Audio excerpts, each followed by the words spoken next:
దేవుని వాక్యాన్ని మనం చదువుదాం. సమూయేలు మొదటి గ్రంథము 16వ అధ్యాయం మొదటి వచనం నుండి మెల్లగా చదువుదాం. అంతటా యెహోవా సమూయేలుతో ఇలాగూ సెలవిచ్చెను, ఇశ్రాయేలీల మీద రాజుగా ఉండకుండా నేను విసర్జించిన సౌలును గూర్చి నీవు ఎంతకాలము దుఃఖింతువు అని అడిగాడు. దేవుడు సమూయేలుతో మాట్లాడుతున్నాడు. అంతటి యెహోవా సమూయేలుతో ఇలాగూ సెలవిచ్చెను. దేవుని స్వరం వినబడ్డం గొప్ప సంగతి కదా. సమూయేలు దేవుని స్వరాన్ని వినడం చిన్నప్పటి నుండి నేర్చుకున్నాడు. సమూయేలు చిన్నప్పటి నుండి దేవుని సన్నిధిలో ఎదిగాడు. ఇప్పుడు రాజుల మీద ఆధిపత్యానికి వచ్చాడు. అంటే ఎవరితో యుద్ధం చేయాలి, ఎవరితో యుద్ధం చేయకూడదు, దేవుడు ఎలా కార్యం చేస్తున్నాడు, ఇవన్నీ ఇక సమూయేలు ద్వారా ప్రభువు మాట్లాడుతున్నాడు. రాజులను ఏర్పాటు చేసుకుంటే దేవుడు వారిని ఫలానా అని చూపించడానికి సమూయేలును దేవుడు వాడుకుంటున్నాడు. గొప్ప ఆధిక్యత. అందరికి రాజులు ఉన్నారని వాళ్ళు కూడా ఏడుతున్నారు. బాగా చెప్పింది అమ్మ, ఇక్కడ ఏడమ్మకంటాను పిల్లడు. వాళ్ళు అయ్యా అందరికి రాజులు ఉన్నారు, మా గతే ఇట్లా అయిపోయింది, మాకు రాజు వద్దా అని ఏడుస్తున్నారు. వీళ్ళకేమో రాజు కావాలని వీళ్ళు ఏడ్చారు. సరే దేవుడు సర్లే ఇచ్చాడు. దేవుని విషయాలు ఎలా ఉంటాయంటే దైవికమైన సంగతులు మనం కోరుకుని పొందుకునేవి కొన్ని, దేవుడే మనకిచ్చేవి కొన్ని. ఉదాహరణ, వివాహ విషయం ఉందనుకోండి. వివాహ విషయంలో దేవా నాకంటూ చాయిస్ ఏమి లేదు, నీ ఇష్టం, నువ్వు ఇచ్చితే నేను చేసుకుంటానని ప్రభువు మీద ఆధారపడటం ఒక ఎత్తు. దేవుడు తనే ఒక బిడ్డను నీకు జీవిత భాగస్వామిగా ఇస్తుంటే నాకు ఆయన వద్దులయ్యా, నేను ఒకరిని కోరుకుంటున్నాను, ఆయనే నాకు కావాలనుకోవడం మరొక ఎత్తు. What you chose, what God chose for you. ఇశ్రాయేలీల మొదటి రాజు అయిన సౌలును దేవుడు ఎన్నుకోవాలా, ఇశ్రాయేలీలే ఎన్నుకున్నారు, కోరుకున్నారు. సర్లే చేసేదేముంది, వాడే కావాలని కూర్చుంటే అమ్మ నాన్న ఏం చేస్తారు? సర్లే చేసేదేముంది, వాడే కావాలని కూర్చుంటే చేస్తారు. దేవుడు కూడా చేశాడు, ఇచ్చాడు. సరే ఇస్తే ఏమన్నా ఆ సౌలు ఏమన్నా నిలబెట్టుకున్నాడా? నిలబెట్టుకోవాలా. దేవునికి వ్యతిరేకంగా ప్రవర్తించడం మొదలెట్టాడు. గొలియాతు వచ్చే సమయానికి ఇశ్రాయేలీలకు ఆదరణను చూపలేకపోయాడు, ఇశ్రాయేలీలకు మేలు చేయలేకపోయాడు. అందరూ పారిపోతుంటే ఇతగాడు కూడా పారిపోయే పరిస్థితి వచ్చింది. వాడేమో పెద్ద ఫైల్ వ్యాన్, ఎంత ఉన్నాడు? 6 మూరల జానెడు. మూర అర్ధగజం వేసుకున్నా 3 గజాల మీద అడుగు, గజం 3 అడుగులు వేసుకున్నా 3 ముళ్ళు 9, ఇంకొక అడుగు అంటే మొత్తం 10 అడుగులు అంతెత్తు. వాడు కనబడితేనే జనానికి, వాడు ఫిలిస్తీన్లో చెప్తున్నాడు, ఏ మీరు వెళ్ళిపోండి, మీరు వెళ్ళండి, నేను చూసుకుంటాను అని బెదరేస్తున్నా, అనకుండా పంపించేస్తున్నాడు. వాళ్ళను కూడా పక్కకు నెట్టేసి ఇంటికి పంపేసి, రండి రా, రే మీరు రండి, మీలో ఎవరైనా ఉన్నారా, మీరందరూ వద్దులే, ఎవరన్నా ఒకరిని పంపండి అని 1 రోజు కాదు, 2 రోజులు కాదు, ఎన్ని రోజులు? 40 రోజులు ఈ తంతులో ఉన్నాడు. ఈయనున్నాడే సౌలు నిలబడట్లా, అవడానికి ఉన్నాడు కానీ ఇది అంటారే డాష్ వెళ్ళే ఉన్నాడు యుద్ధానికి పనికిరాడని, అది పరిస్థితి అయింది. ఇలాంటి పరిస్థితుల్లోనంట సమూయేలు ఏం చేస్తున్నాడు? ఏడుస్తున్నాడు, దుఃఖపడుతున్నాడు. అయ్యా సౌలును జ్ఞాపకం చేసుకో అయ్యా, సౌలును జ్ఞాపకం చేసుకో అయ్యా, మేలు చెయ్యయ్యా, రాజుగా నాయన అని ఏడుస్తున్నాడు. ఒకరి కొరకు ఎవరు ఏడుస్తారు పాస్టర్ గారు? మనం అందరం చాలాసార్లు మన కొరకు మనమే ఏడుస్తాం. ఇతరుల కొరకు ఏడ్చేవారు ఎవరున్నారు? మీలో ఎవరన్నా ఉన్నారా? మేము ఇతరుల కొరకు ఏడుస్తున్నామండి అన్న బిడ్డలు ఉన్నారా? ఇతరుడైనటువంటి సౌలు కొరకంట దైవజనుడు ఏడుస్తున్నాడండి. ఈ రాత్రి దైవజనుడిని ఏడిపించే వాళ్ళు ఎవరన్నా ఉన్నారు ఇక్కడ? అసలు ఎంత గొప్ప ప్రవక్త అండి దైవజనుడైన సమూయేలు. ఒక దేశం కొరకంట, ఒక రాజు కొరకంట ఏం చేస్తున్నాడు చెప్పండి? ఏడుస్తున్నాడు. అసలు మిషనరీ అనే పదమే పాస్టర్ గారు మిస్ ఇంగ్లో నుంచి వచ్చిందంట. మిస్ ఐ నరీ అనేదో చెప్పాడు ఒక ఆయన, నాకు సరిగ్గా గుర్తులేదు.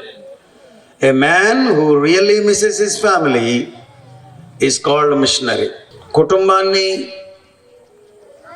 మిస్ అయ్యే బిడ్డలు పరిచర్య నిమిత్తమై ఉన్నారా?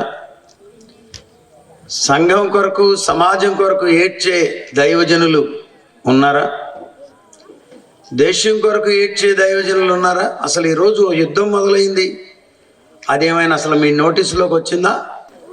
ఎక్కడో వస్తే మనకెందుకులే అనుకుంటున్నారా? క్రైస్తవ సంఘమా, యుద్ధం మొదలైంది, ప్రార్థించడం నీ బాధ్యత అని సౌలు నిమిత్తమై సమూయేలు ఏం చేస్తున్నాడంట? దుఃఖిస్తున్నాడు, ఏడుస్తున్నాడు. దేవుడు చూచి చూచి చూచి దిగొచ్చాడు. దేవుడు దిగొచ్చాడు అంటున్నాడు, సమూయేలు నీవు ఎంతకాలమో దుఃఖింతువు, నేను విసర్జించిన సౌలును గురించి నీవు ఎంతకాలమో దుఃఖింతువు.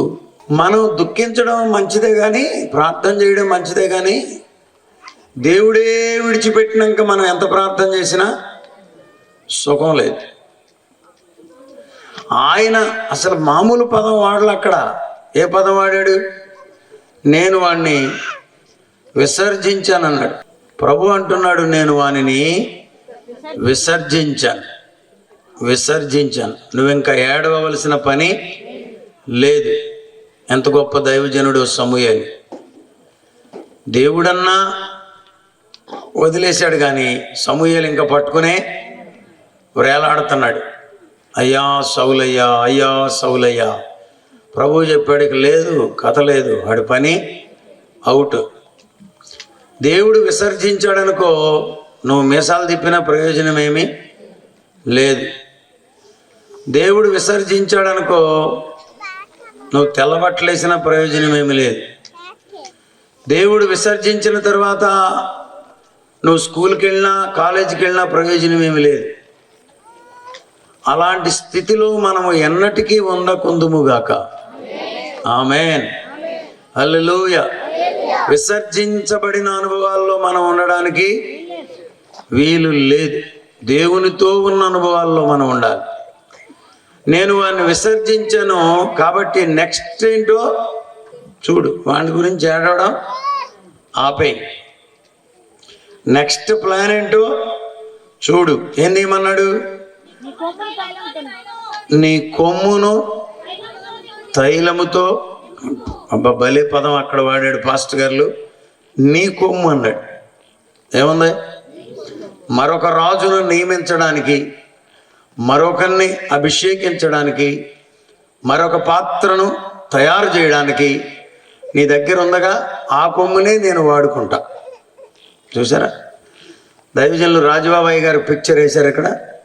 సంతోషం. నీతిమంతుని జ్ఞాపకం చేసుకునుట ఆశీర్వాదకరం. మొన్న కూడా ఎక్కడో పిలిస్తే వెళ్ళా, ఆకునూరు రమేష్ అన్న ఉన్నాడుగా, అక్కోళ్ళు వీళ్ళందరూ అయ్యగారితో వచ్చి మమ్మల్ని కూడా బలపరిచిన రోజులు. ఎనివే రాజబాబు అయ్యగారి ద్వారా మేము కూడా దీవించబడ్డాం కాబట్టి ఇలా ఎప్పుడన్నా వారి సంఘాల్లోనో లేక వారి బిడ్డల సంఘాల్లోనో ఆత్మీయ బిడ్డల సంఘాల్లోనో నేను కూడా కొంచెం ప్రయాసపడితే రుణం తీరుతుందని. అంతా తీర్చలేను అనుకో, కొంచెం అన్న. కొమ్ము నీ కొమ్ము, ఆ కొమ్ముతోనే పని చేయిస్తాడు దేవుడు. రాజుబాబు గారిని ఎందుకు జ్ఞాపకం చేశానంటే, అయ్యగారు మొవలో వర్తమానం అందిస్తూ ఒక మాట ఏమన్నారంటే, దేవుడు ఆదామును చేసిన తర్వాత అంట ఆదాముకు తెలియకుండా ఏదీ చేయలేదంట. చూసారా, దేవుడు ఆదామును చేసిన తర్వాత ఆదాముకు తెలియకుండా ఏదీ చేయలేదంట. అంత విలువను దేవుడు సేవకునికి ఇస్తున్నాడు. హల్లెలూయా. అంత విలువను దేవుడు తన బిడ్డలకు ఇస్తున్నాడు. ఇదిగో అంటే వెళ్ళి మరొక రాజును నియమించాలంటే దేవుడు నియమించలేడా? నీవే అని అనలేడా? కానీ అనలా. ప్రోటోకాల్ పద్ధతి ప్రకారం పోతున్నాడు. దేవుడే సమూయేలు దగ్గరికి వచ్చి అంటున్నాడు, నీ కొమ్మును తైలముతో, వానిని అభిషేకించేది దేనితో? తైలముతో. తైలం ఎక్కడి నుండి రావాలంట? కొమ్ములో నుండి రావాలంట. కొమ్ములు చూసారా? కానీ ఇక్కడ ఏమన్నాడంటే కొమ్ములో ఏం పోయమన్నాడు? చాలా మందికి కొమ్ములు ఉన్నాయి కానీ అవి నెత్తి మీద ఉన్నాయి. నెత్తి మీద ఉన్న కొమ్ములు దీని కొరకు వాడబడే అవకాశం లేదు. ఈ కొమ్ము వధించబడిన గొర్రెపిల్ల యొక్క కొమ్ము. ఈ కొమ్ము ఊడదీయబడిన కొమ్ము. ఈ కొమ్ము ఇదిగో తైలమును నింపడానికి, తైలముతో అభిషేకించడానికి ఉన్నటువంటి కొమ్ము. దేవునికి స్తోత్రం. నీ దగ్గర ఇతరులను అభిషేకించడానికి, ఇతరులకు దీవెనకరంగా ఉండడానికి, దేవుని దగ్గర నుంచి వచ్చేటటువంటి ఆ పరిమళ తైలాన్ని పట్టగలిగిన కొమ్ము నీ దగ్గర ఉందా? దేవునికి స్తోత్రం. హల్లెలూయా. దానిని నింపాలి. దేవునికి స్తోత్రం. అసలు నింపే అవకాశం ఎక్కడిస్తున్నాడు అపవాదిగాడు? పరమ నుండి పోయబడిన పరిమళ తైలం అని రాశారు. ఆ తైలమును, ఆ ఆయిల్ను నింపడానికి నీ దగ్గర ఏమైనా కొమ్ము ఉందా అంటున్నాడు. దేవుడే మాట్లాడుతున్నాడు. ఎవరితో? సమూయేలుతో. నీ కొమ్మును తైలముతో నింపుము. బెత్లెహేమీయుడైన యెష్షయి యొద్దకు నిన్ను పంపుచున్నాను. అతని కుమారులలో ఒకరిని నేను రాజుగా నియమించుదును. సమూయేలు, నేను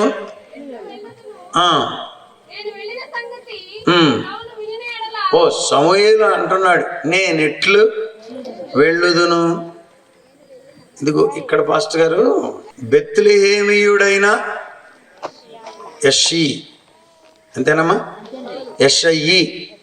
యెషయ్యా అంటే మళ్ళా ప్రవక్త. ఈయన యెషయి. ఇంగ్లీష్లో ఎలా ఉందంటే యెషయా అంటే ఐజయా, యెషయికేమో జెస్సీ అని ఉంది. జెస్సీ. దేవుని బిడలారా, మంచి పేర్లు మీ పిల్లలకు పెట్టాలి. గట్టోడండి స్టాలిన్. ఎవరు? తమిళనాడు. తమిళ పేర్లే పెట్టండి, నార్త్ ఇండియా పేర్లు వద్దన్నాడు నిన్న పేపర్లో. కాస్త గట్టి నాయకులు మనకు కావాలి. వాక్యంలో నుండి పెట్టమని రాత్రి నేను చెప్తున్నాను. మన పిల్లలకు బిబిలికల్ నేమ్స్ ఉండాలి. ఎవరో వచ్చి చెప్తారు, అమ్మో బిబిలికల్ నేమ్స్ ఉంటే మీకు మీకు మీకు అంటారు. ఉద్యోగాలు రావంట. వీళ్ళందరికీ రాలా? దేవునికి స్తోత్రం. ఉద్యోగాలు ఇచ్చే ఉద్యోగాన్ని ఇస్తాడు, నువ్వు బిబిలికల్ నేమ్ పెట్టు. దేవునికి స్తోత్రం. ఆమేన్. ఉద్యోగం రావాలి. యెష్షయి కుమారులలో ఒకరిని నేను, ఇక్కడ సమూయేలుకు చెప్పినట్టే చెప్పి మళ్ళా మర్మం పెట్టాడు. ఏమంటే పెట్టారా లేదా? ఏం పెట్టాడు? పేరు చెప్పొచ్చుగా. అలా ఏమన్నాడు? యెష్షయి కుమారులలో ఒకరిని అన్నాడు. ఏమండి పాలరాజయ్య గారు, మీకు అన్నీ తెలుసు అంటగా, దేవుడు మీతో మాట్లాడతాడంటగా చెప్పు అంటారు కొంతమంది. అన్నీ తెలుసా మనకి? ఏమా తెలియవు. కొన్ని చెప్తాడు ఆయన, కొన్ని ఏమో మర్మంగా పెడతాడు. కొంతమంది మేము మర్మాలు చెప్తాం, ఈ మధ్య వాడు వచ్చాడు, నేను మర్మాలు బోధిస్తున్నాను అన్నాడు. సరే బోధించమన్నాం. వాడు అంటున్నాడు, ఇట్లా నలిపి చూడండి మట్టి వస్తుంది అంటున్నాడు. మట్టి రాకేం వస్తుంది, మట్టి మొహవాడు. ఇట్లాంటి మర్మాలు చెప్పేవాళ్ళు బయలుదేరా. మళ్ళీ అంటున్నాడు, ఈ మర్మము గొప్పది, యేసు రక్తమే జయం. ప్రభునందు ప్రియులరా, దేవుడు మనకు కూడా మర్మంగా ఉంచుతాడు. ఈ రాత్రి విశ్వాసులేమి సేవకులేమి గుర్తుంచుకోండి, దేవుడే మర్మంగా ఉంచితే మనం తవ్వి తీయాలంటే కుదిరే పని కాదు. దేవుడు మర్మంగా ఉంచిన దానిని అట్లా ఉంచనివ్వండి. ఇక్కడ ఏం చెప్పాడు, యెషయి కుమారులలో ఒకనిని నేను రాజుగా నియమించబోతున్నాను, మరి వెళ్ళు అన్నాడు. ఏమన్నాడు, బెత్లెహేమీయుడైన యెషయి యొద్దకు నిన్ను అదుగదుగదుగు అది పంపుచున్నాను. ఏం చేస్తున్నాడు ఈయన? చిన్నయ్య గారు పెద్దయ్య గారు? సమూయేలు గారండి. రాజులను నియమించేవాడంటే పెద్దయ్యనా కాదా? దేవుడు ఏమన్నాడు, అవటానికి పెద్ద అయ్యవే కానీ ఎల్లు అన్నాడు. ఎవరది ఇక్కడికి పిలిపించడానికి కుదరదా అనలా ప్రభు అంటున్నాడు, నువ్వే వెళ్ళు, వాళ్ళ ఇంటికి వెళ్ళి. అప్పుడే మనం సేవకులం. దేవునికి స్తోత్రం. నువ్వు వెళ్ళు అన్నాడు. సమూయేలు అంటున్నాడు, నేను ప్రభువా అయ్యో నేనా, ఇంకేమన్నా ఉందా? నేను ఎట్లు వెళ్ళుదును? నేను వెళ్ళిన సంగతి సౌలుకు తెలిసిందో, నా పీక తెగిందే. సేవకులకు అనుకున్న వాళ్ళకి ఏంట్రా అయ్యగారులు, అబ్బా అయ్యగారులకు ఉండే బాధలు అయ్యగారులకు ఉన్నాయి, ఎమ్మెల్యే గారులకు ఉండే బాధలు ఎమ్మెల్యే గారులకు ఉన్నాయి, ఎవడ బాధలు వాళ్ళకున్నాయి. ఇక్కడ ఎవరికి వచ్చి పడింది బాధ?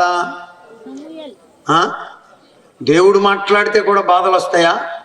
వచ్చినాయిగా, వస్తాయి. ప్రభువా ఇంకేమన్నా ఉందా? నేను గనక వెళ్ళాను ఎవరింటికి? బెత్లెహేమీయుడైన యెషయి ఇంటికి, సౌలు నన్ను చంపును అన్నాడు. చదవమ్మా. చంపును అనగా యెహోవా ఒక పెయ్యను తీసుకుని పోయి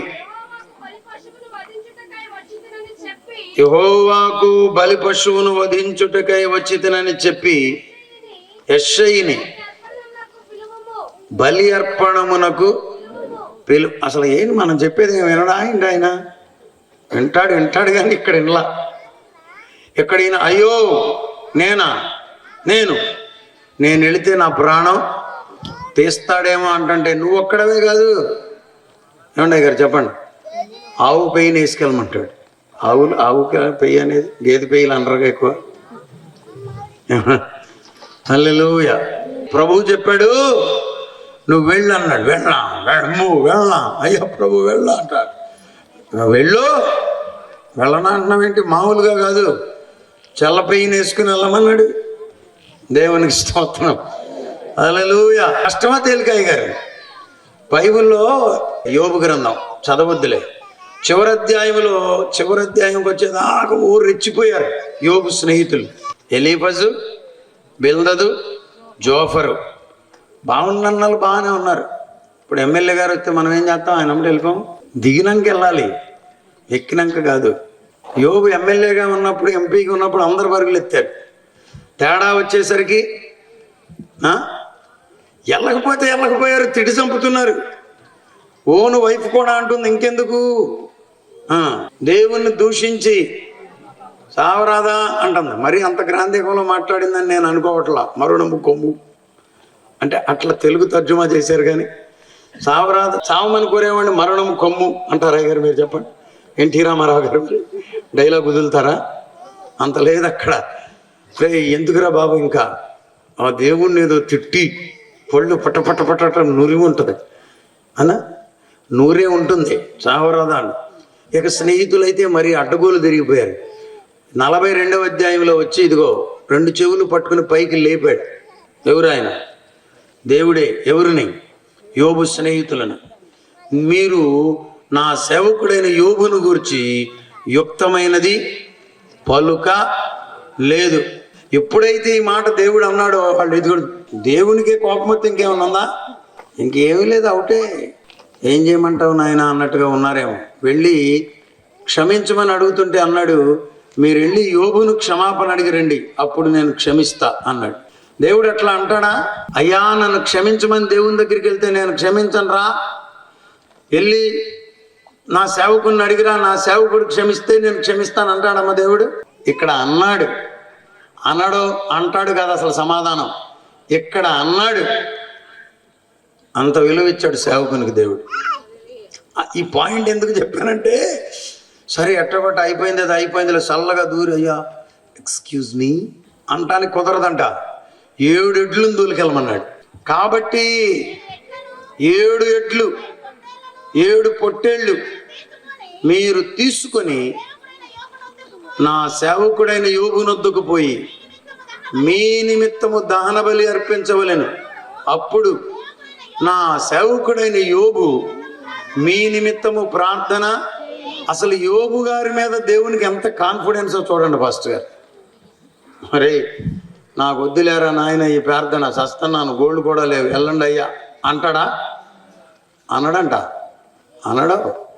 మీ నిమిత్తము ప్రార్థన చేస్తాడు. తేలిక కష్టమా? ముగ్గురు కలిసి ఇంకా అందరిని వేసుకుని ఒకవేళ వీలైతే 7 ఎడ్లు అహాయ్ అహాయ్ చో చో అంటే వస్తుందా? ఇటుబడి ఇటు వెళ్ళిపోద్ది. మరి కష్టమైన పనులు అప్పచెప్తాడు దేవుడు. ఇదిగో అసలు ఒక్కడనే వెళ్ళడానికే భయం వేస్తుందంటే ప్రభు ఏం చెప్పాడు? నేను పంపేది, నువ్వు వెళ్ళు ధైర్యంగా, పెయ్యను తీసుకుని వెళ్ళు, దహన బలిని అక్కడ నీవు చేయవలసిన దానిని నేను తెలియజేతును, ఎవని పేరు నేను నీకు. అసలు ఇంకా చెప్పలే, మళ్ళీ ఇందాకడ చెప్పలేదు, ఎప్పుడు చెప్తాడంట అక్క. మరి అప్పుడు దాకా ఉండరండి, మీరు మధ్యలో వెళ్ళిపోతున్నారండి. కొంతమంది తండ్రి యొక్కయు కుమారుని యొక్క పరిశుద్ధాత్మ అనేదాకా ఉండరు. ఇప్పుడు భోజనాలు అన్నాం అనుకోండి అయ్యగారు, కొంతమంది పెట్టారులే మలావు సారు, మా ఇంటి దగ్గర ఫిష్, మీ ఇంటి దగ్గర ఫిష్ ఇక్కడున్న చారు కన్నా ఎక్కువ అనుకోకు. దేవుని సన్నిధిలో దొరికింది కొంచెమైనా ఎక్కువ అని గుర్తుంచుకో. అసలు సేవకుడు ఉండమన్నాడుగా, ఉండరాదా? దేవుని స్వరం వినబడేటప్పుడు ఎందుకు ఉండలేవు? రూపాయి నేను అట్లా చేస్తున్నా? ముసలమ్మకి లేని ధైర్యం నీకు ఎక్కడి నుండి వచ్చింది? గుడిసెలో ముసలమ్మ దేవునితో పోరాడుతుందే. తల్లి ఇక్కడ కూర్చుని దేవుని సన్నిధిలో గజ గజ గజ వణికిపోతూ స్తోత్రం చెప్తుంటే నీకు మాట్లాడే ధైర్యం ఎక్కడి నుండి వచ్చింది? ఎక్కడి నుండి వచ్చింది అంత ధైర్యం? భయం లేదు నీకు, అందుకని వస్తుంది అంతే. భయం ఉండాలి. వణికిపోతున్నాడు. దేవుడు దీవించే కొద్దీ మనం ఇంకా ఒరిగి. ఏ సేవకుడు 1 గంట కన్నా ముందు నిద్రపోతున్నాడు చెప్పండి? కష్టపడే సేవకుడు. ఏ సేవకుడు 1 గంట కన్నా ముందు నిద్రపోతున్నాడు? పరిచర్య ఎలా జరుగుద్ది వాక్యం వినకుండా? పరిచర్య ఎలా జరుగుద్ది? దేవుని పనిలో నీవు నిమగ్నం కాకుండా అందరికంటే ముందు రావాలి, అందరికంటే వెనుక వెళ్ళాలనేటటువంటి నిర్ణయంలో నీవు ఉండాలి. హల్లెలూయా, హల్లెలూయా. ఈయనేమో చెప్పట్లా. పోనీ ఇప్పుడన్నా చెప్పాడా? ఏమంటున్నాడు? నువ్వు అక్కడికి వెళ్ళినాక చెప్తా, ఎవని పేరు నేను నీకు చెప్పుదునో, ఎవడబడితే వాడు కానే కాదు, నేను ఎన్నుకొనినవాడు, నేను కోరుకొనినవాడు. దేవునికి స్తోత్రం, హల్లెలూయా. ఎవని పేరు నేను నీకు చెప్పుదును, అతనిని నీవు అభిషేకింపవలెను. సమూయేలు యెహోవా ఇచ్చిన సెలవు చొప్పున ఇక్కడ ఒక మాట చెప్పాలి పాస్టర్ గారులకి. ఇక్కడ ఏమన్నాడు సమూయేలు? నన్ను చంపుతాడేమోనయ్యా సౌలు అన్నాడు. అయినా వెళ్ళాడా లేదా? చంపుతాడని తెలిసి కూడా వెళ్ళాడా లేదా? దేవునికి స్తోత్రం. ఎందుకు వెళ్ళాడు అని కొంతమంది, ఎందుకు వెళ్ళడం ఏంటి? ఆయన వెళ్ళమన్నాడు కాబట్టి వెళ్ళాడు. ప్రాణాపాయం ఉన్నా వెళ్ళాలి, ఎలాంటి పరిస్థితి ఉన్నా వెళ్ళాలి. దేవుని చిత్తాన్ని నెరవేర్చడానికి, దేవుని ఉద్దేశాలు నెరవేర్చడానికి అది రాజ వ్యతిరేక్తమైనప్పటికీ వెళ్ళాలి. కారణం ఏంటంటే ఈయన రాజు. దేవునికి స్తోత్రం. వెళ్ళి అబ్బబ్బబ్బో, ఆ ఊరి పెద్దలు అతని రాకకు భయపడి బెత్లెహేముకు వెళ్ళిపోయాడంట ప్రవక్త. ఈయన వెళ్ళేసరికి, ఆ దినాల్లో ప్రవక్త అంటే మామూలు సంగతి కాదు, ఇప్పుడు రాష్ట్రపతితో సమానం. He is the king of the Kings, రాజులను ఏర్పరిచేవాడు. కాబట్టి ప్రవక్త వస్తున్నాడంటే ఆ ఊరి పెద్దలందరూ వచ్చేసారంట. మీ ఊరిలో కూడా పెద్దలు ఉన్నారా? బైబిల్లో అక్కడక్కడ పెద్దలు ఉన్నారు. ఏమండి, 7వ అధ్యాయంలో అనుకుంటా, లోకాసు వార్త 7వ అధ్యాయంలో యూదుల పెద్దలు వెళ్ళి యేసయ్యను మిక్కిలి బ్రతిమాలుకున్నారు. ఎవరి కొరకు? శతాధిపతి యొక్క దాసుని కొరకు. పెద్దలండి, ఎంత మంచి పెద్దలో. దైవజనుడు వస్తుంటే, అయ్యా తమరు సమాధానముగా వచ్చుచున్నారా అని అడుగుతున్నారంట. దేవునికి స్తోత్రం. దైవజనుని రిసీవ్ చేసుకునే పెద్దలు ఉండాలి మనకి. సంఘాలలో, గ్రామాలలో, దేశాలలో దేవునికి స్తోత్రం కలుగునుగాక. దైవజనుడు వస్తుంటేనంట పెద్దలందరూ కూడి సమాధానముగా వచ్చుచున్నావా అని అడుగగా చెప్పాడు, సమాధానముగానే వచ్చి తిని. ఎవరిని పిలిచాడు? బలికి పెద్దలను పిలిచాడు, ఇంటి వారిని పిలిచాడు. మీరు బలికి రావాలి. చెప్పండి, దేనికి? బలి అర్పణ. నేను బలి అర్పించబోతున్నాను, మీరంతా రావాలి. మామూలుగా రాకూడదు. ఎట్లా రావాలి? శుద్ధులై అంటే కాసి నీళ్ళు వసుకున్నా చెప్పండి. హల్లెలూయా. శుద్ధీకరించబడాలి. బలి అర్పించాలంటే, ప్రభు సన్నిధానానికి రావాలంటే మనం స్టేజ్ ఎక్కేటప్పుడే ప్రభువా నన్ను క్షమించమనుకుంటూ స్టేజ్ ఎక్కాలి. ప్రాంగణంలోనికి అడుగు పెట్టేటప్పుడే ప్రభువా నన్ను క్షమించమనుకుంటూ అడుగు పెట్టాలి. దేవునికి స్తోత్రం. మందిరంలోనికి అడుగు పెట్టేటప్పుడే ప్రభువా నేను పాత్రుడను కానయ్యా. ఎవరో రాశారు పాట, శిక్షాకు పాత్రుడనయ్యా రక్షణ నీచితివయ్యా. శిక్షాకు పాత్రుడనయ్యా రక్షణ నీచితివయ్యా. అక్షయ భాగ్యమీయా, అక్షయ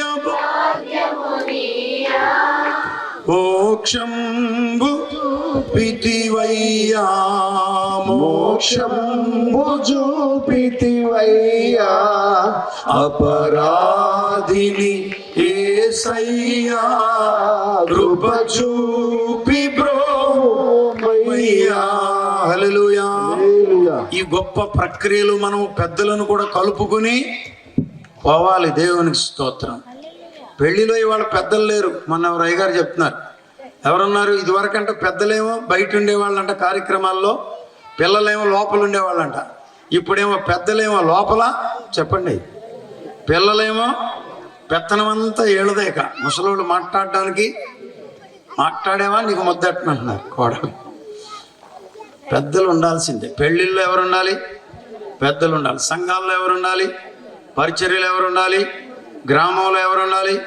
పెద్దలు ఎక్కడా అన్న నేను ఒక ఆయన అన్నాడు, పెద్దలు లేరు గిద్దలు లేరు, మీరు కానివ్వండి అయ్య గారు, టైం అయిపోతుంది అంటున్నాడు. ఎంత ఘోరమో చూడండి. పెద్దలు ఉన్నారా లేదు ఇక్కడ? బలి విషయంలో ఎవరు వచ్చారు చెప్పండి?